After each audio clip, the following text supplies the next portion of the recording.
Boa tarde, pessoal. Eu sou o enfermeiro Everton, da Educação Continuada, e eu vim conversar um pouquinho com vocês sobre os protocolos operacionais aí padrão do bloco infantil, da pediatria, UTI e pronto-socorro infantil, tá?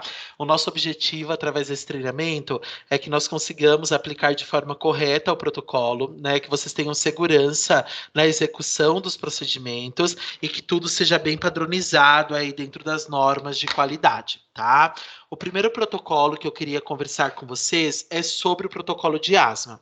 O protocolo de asma ele é utilizado em toda criança aí maior que 2 anos de idade, tá? Então, um dos critérios de inclusão é que essa criança seja maior que 2 anos de idade.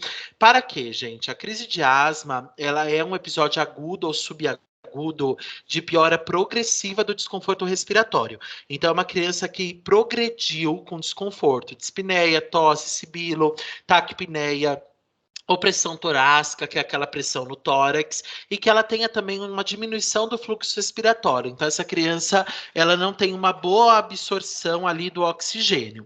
E, geralmente, quais são os fatores que podem evoluir para um desfecho fatal, né? São crianças que já são asmáticas, que já utilizaram intubação, crianças que ficam muito internadas por asma, crianças que utilizam corticoide oral, broncodilatador, crianças com antecedentes psiquiátricos também, tem aí um prognóstico de desfecho fatal, porque são crianças que não aderem tanto ao tratamento e também são crianças agitadas, nervosas, ansiosas e que não conseguem aderir de forma correta ao tratamento executado, e crianças no geral que aderem de baixa forma e uma baixa aderência ao tratamento indicado pelo médico, muitas vezes por recusa ou por ali firmeza das mães que não conseguem aderir ao bom tratamento, tá? O objetivo é que todo esse atendimento seja sistematizado, que nós conseguimos diagnosticar e tratar a asma precocemente, que identifiquemos juntos uma situação de urgência e emergência, saber as drogas que são empregadas, como que todos os profissionais atuam mediante a criança asmática, que tenhamos uma fonte de supervisão, que o enfermeiro saiba supervisionar esse protocolo de forma que garanta que ele esteja sendo assistido e atendido da melhor forma possível, que o tratamento seja otimizado e que nós conseguimos abranger aí a maior parte das crianças que tenha o critério de inclusão, tá? E esse critério de inclusão são crianças acima de 2 anos que respondem ao broncodilatador. Por quê? A crise asmática, a criança tem uma boa resposta ao broncodilatador utilizado. Então, durante a crise asmática, no tratamento da crise asmática, essa criança ela vai responder de forma positiva e eficiente ao uso de broncodilatador. Se ele não responde ao broncodilatador, muitas vezes não é uma crise asmática, pode ser bronquiolite, crise de sibilância, pneumonia, e aí não vai fazer parte aí do nosso protocolo, tá? Existe essa planilha de avaliação que nós temos aí na nossa aula, né? Essa planilha, ela tem no DocNix também dentro do protocolo, como avaliar de forma rápida uma criança asmática, como saber os sinais e sintomas que essa criança vai apresentar. Na asma grave, um exemplo, galera, a criança ela vai ter uma falta de ar mesmo em repouso, ela não consegue se alimentar, ela fala em palavras, então é aquela criança que vai falar uma frase e aí ela acaba dividindo. Então, eu quero ir ao banheiro. Então ela fala eu, respira. Quero, respira. Ir, respira. É uma criança cansada, é um dos sintomas de asma grave. O estado mental muitas vezes está alterado na asma grave, a frequência respiratória aumentada, tem bastante sibilo, uma dispneia intensa e a frequência cardíaca também aumenta. Então, a asma grave aqui nessa coluna, ela apresenta esses sintomas e esses achados. A moderada, esses sintomas e esses achados. E a leve, esses sintomas e esses achados. E quais são os critérios de internar ou não uma criança? Tem que ser levado em consideração a duração, a gravidade e a persistência dos sintomas. É uma criança que não melhora, é uma criança que aumenta a gravidade, é um sintoma que só persiste, ela tem critério de internação. Se ela já teve situações graves antes, crises prévias, ela tem critério de internação. Se ela usa medicações, né, antes da crise, não teve melhora, ela tem critério de internação. Será que ela tem facilidade ao acesso ao serviço de saúde? Se ela tiver facilidade em chegar ao hospital em caso de gravidade, ela pode ir embora. Se piorar, ela volta. Mas é uma criança que mora longe, é uma mãe que não tem condições, é uma criança que, se piorar em casa, a mãe não consegue retornar, talvez ela tenha critério de internação. Se a mãe não tem condições ou suportes, ou se tem alguma doença psiquiátrica associada, talvez também ela tenha o critério de internação na pediatria. Já na UTI, vai aquela criança que precisa de uma ventilação invasiva, uma ventilação por pressão, sedado, CPAP, BIPAP, mas que precisa ser sedado, ou que tenha falência respiratória, hipotensão, necessita de drogas por conta do risco de choque. É uma criança que tem uma saturação abaixo de 92, mesmo com suporte ventilatório. É uma criança que está na Venturi, mas mantém saturação de 90, 89. Ela precisa de uma UTI. Ou quando a criança tem uma alteração gasométrica, hipercalemia, hipoxemia, por conta da crise asmática, ela também pode ter essa alteração gasométrica e necessitar de uma unidade de terapia intensiva. Quais são as principais medicações que são utilizadas? O salbutamol, que hoje em dia é muito utilizado, que é o spray, o fenoterol, que são as inalações ali com o Berotec, o ipratrópio, a inalação com atrovente, todos aqueles corticoides sistêmicos, solumedrol, hidrocortisona, sulfato de magnésio nos casos mais graves, que é quando sulfata a criança pela gravidade, e a terbutalina e o salbutamol EV, que também são para os casos mais graves, né? Principalmente nas unidades, vai usar o salbutamol, fenoterol, ipratrópio e o corticoide sistêmico. Já nos mais graves, sulfato de magnésio, terbutalina ou salbutamol EV. O O2, gente, ele é recomendado para corrigir a hipoxemia, situações em que tem a queda da saturação. Lembrando que, se acabou de fazer inalação, não adianta ver saturação e registrar. A saturação ela é aferida 20 minutos após a inalação ou após o spray, o puff ali de aerolim. Não adianta ver saturação imediatamente, porque dá alterado. Gasometria também é um critério de avaliação, caso seja necessário ali uma avaliação de gravidade, tá? Quais são os critérios para alta? Lembrando que a saturação ela é muito subjetiva, ela é apenas um sinal vital. O que importa é como que a criança se apresenta clinicamente. Nós deixamos que um dos critérios para alta é a saturação maior que 94. Porém, se a criança tem uma melhora efetiva clínica, ela não fica baseada só na saturação. Depende muito da criança como um todo, tá?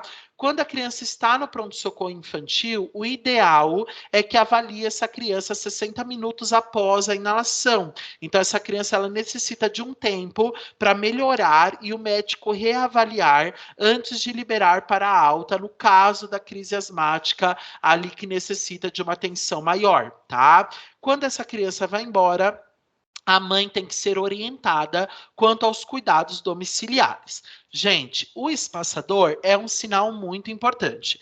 O espaçador ele veio para revolucionar o atendimento pediátrico, lembrando que o uso do espaçador diminui o tempo da criança no pronto-socorro infantil e aumenta a sobrevida, tá? Porque é uma terapia muito importante, que ajuda muito na recuperação da criança asmática ou da criança com distúrbio respiratório. No pronto-socorro infantil, esse espaçador ele é reutilizado. O que é reutilizado? Você usou ele em uma criança, mandou para a CME, esteriliza, ele volta ao setor, vocês armazenam e pode ser reutilizado em outras crianças. Já na pediatria e na UTI infantil, não se reutiliza, né? Então, usa naquela criança, manda para casa com os pais. Então, terminou a internação, o pai leva o espaçador para casa. Na UTI, manda para a unidade. Então, a criança está na UTI, vai ter alta para pediatria, ela leva junto o espaçador para continuar o uso na unidade de destino, tá? Saindo um pouquinho do protocolo de asma, nós entramos no protocolo de glicemia capilar. Qual é esse protocolo? O protocolo de glicemia capilar, ele tem como objetivo principal priorizar o atendimento da criança que esteja em hipo ou em hiperglicemia. Geralmente a criança hiperglicêmica, ela é priorizada pelo risco da diabetes. É uma criança que pode diagnosticar uma diabetes ali na infância, né? Ou então ela já é diagnosticada e ela precisa de um atendimento rápido pelo risco das emergências aí da cetoacidose diabética. Já a hipoglicemia aparece muito em casos de erros inatos de metabolismo ou então crianças que têm vômitos incoercíveis.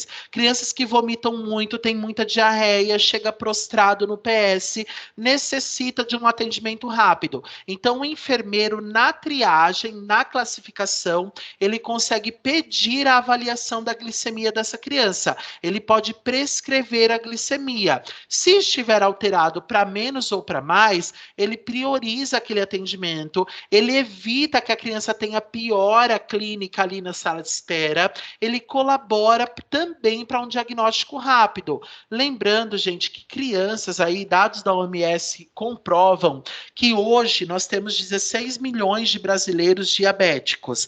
E desses 16 milhões, 1 milhão são crianças. É muito, que significa que, gente, a cada aí, quando nós pensamos 7,8 casos a cada 100 mil que são aí diagnosticados, são crianças menores de 20 anos, são pacientes menores de 20 anos. É muito, gente, é muita gente, tá? Então, assim, querendo ou não, tem muita criança que é diabética hoje e que necessita de uma atuação imediata da equipe. Lembrando que quanto mais rápido o diagnóstico, mais rápido o tratamento e a estabilização dos sintomas. A cura é impossível porque a diabetes não tem cura. Então você segue ali com estabilização dos sintomas, tá?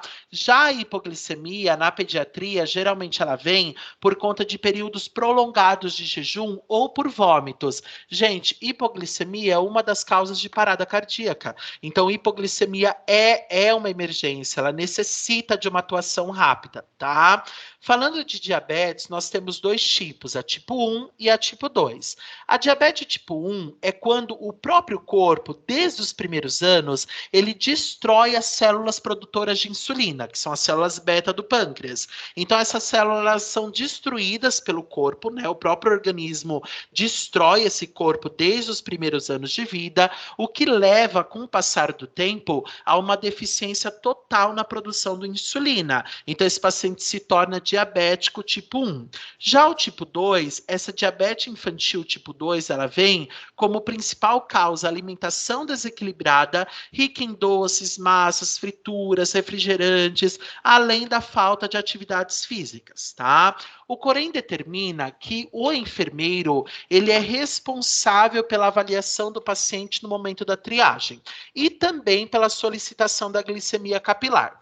O enfermeiro avalia a criança, ele tem indícios para solicitar a glicemia, ele vai solicitar.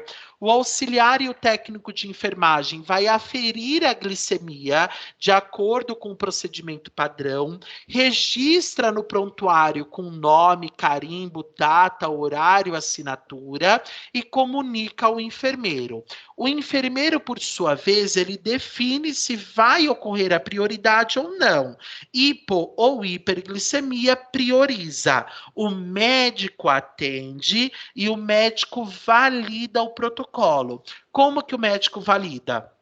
Onde o enfermeiro prescreveu a aferição da glicemia, o médico foi lá, bateu o carimbo e assinou. Validou o protocolo e fez como verdade aquele protocolo de glicemia. Se o médico não valida, gente, o convênio glosa, nós vamos ter um problema maior. Então, o médico precisa validar ali no prontuário a solicitação da glicemia pelo enfermeiro.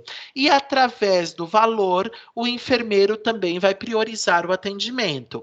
Quando que ele vai aferir glicemia? Crianças que já têm diabetes, vômito, sudorese, prostrado, sonolento, confuso, hipoativo, recém-nascidos que têm baixa ingesta, dor abdominal intensa, os 3 P's, que é a poliúria, polidipsia e a polifagia, os 3 P's da hiperglicemia, né, da diabetes. A criança diabética, ela vai ter um aumento da urina, um aumento da sede sede e um aumento da fome. E o hálito cetônico, a criança diabética, quando está com hiperglicemia, ela tem aquele hálito ácido, né? Então você sente aquele cheiro cetônico de longe.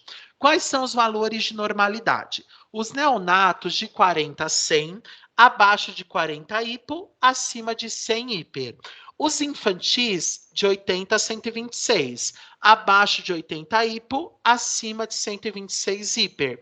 E os adolescentes abaixo de 90 hipo, acima de 130 hiper. São os valores de referência para aferição de glicemia. Lembrando que todos os setores que têm o glicosímetro, que é o aparelho de verificação de Destro, esse glicosímetro ele é realizado o controle diariamente no plantão noturno, com as soluções que vocês já conhecem, de hiper e de hipo.